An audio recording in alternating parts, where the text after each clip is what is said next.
And welcome back. So as we discussed on the last video, we're looking at a complex of clean, squat and press. Now the squat we covered earlier was with the bell facing down, simply to get the mechanics of that hip hinge so that we can then start to move in that flexion and extension pattern around the pelvis. What we're now going to do is, having covered the clean, so you can see it's almost like a staircase progression. Having covered the hip hinge, safe deadlift, and the clean or the rack position, we're now ready to squat with the bell in that rack. So we will do it with the air bell first and foremost. I am often a merciful coach. Not so sure back in my taekwondo days, but I've massively chilled out. Feet about one and a half shoulder width, give or take. Now that air bell, what's going to happen if I go side on? The mass is here. Watch my elbow, that kind of, watch my arm, that V shape. As I go straight down, it's balanced, but I'm going to hip hinge here. So can you see now that this is just going to fall? I'll show you. So from that rack position, if I go down, all good. If I hip hinge, yeah, it's gone. So what has to happen is you slightly flare the elbow. As you hinge, you will lift off. This kind of wing action will support the mass during that transition so that you're not challenged in terms of your base of support, because what will happen is it will fall and you'll kind of lean or adjust the knees rather than emphasize that good squat pattern that we're after.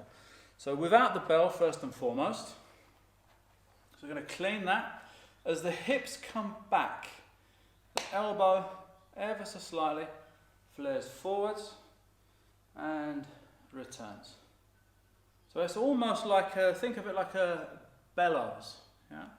It's almost like an opening and a closing. So from that neutral, so from literally from this position, you're going to have hips and elbow coming out and coming in. So from here, you've got hips and elbow. They will come out and come in. So from here, out and return. Again, with the neck, depending where you are in terms of competency, ideally we're keeping that neutral neck, but you are more than welcome to keep a visual forward so that there's one less thing in the mix that can confuse you, go wrong, or kind of slow down the learning phase, for want of a better term. Looking forwards and coming back. So sit back, flare the elbow and come back. Sit back, flare the elbow and come back. Now obviously there's variations here, mainly depth. The deeper you squat, the tougher you're going to work. As a beginner, I would recommend you simply going past about 45 degrees with the quad, or the upper leg, shall we say. So from here, 45 degrees and come back. That's plenty to start getting this activated. With the weight now, just to show you the exercise and the importance of that elbow flare.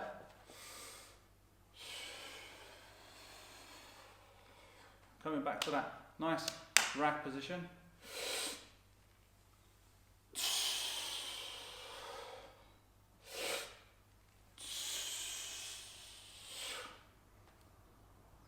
So the other side, so that you can now see what's happening with the handle position.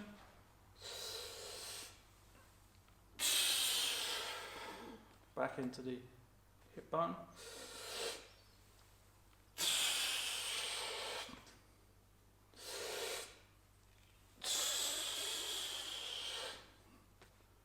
And down.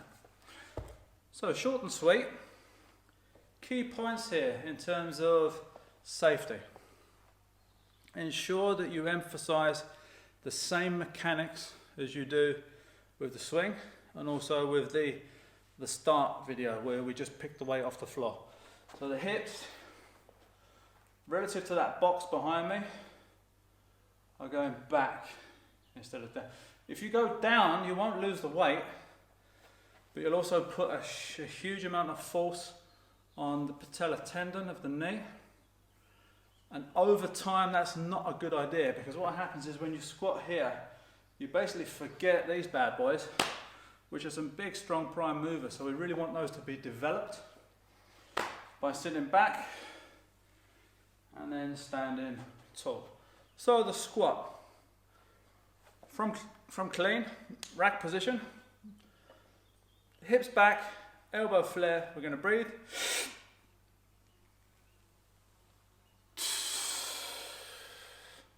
Into rest, remember, offset the grip all the way.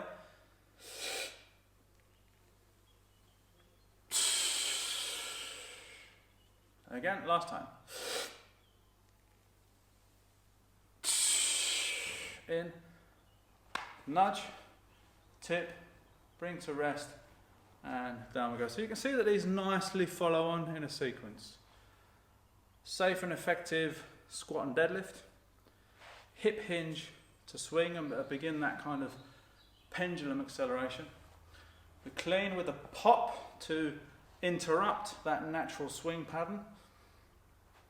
The nudge so that it begins a downward arc instead of a free fall. And then from here, that elbow flare to allow us to sit back and counterbalance as we perform two-leg squat. And next, final exercise for this video series, the press, which will then allow us to create a complex that I'm sure you may enjoy.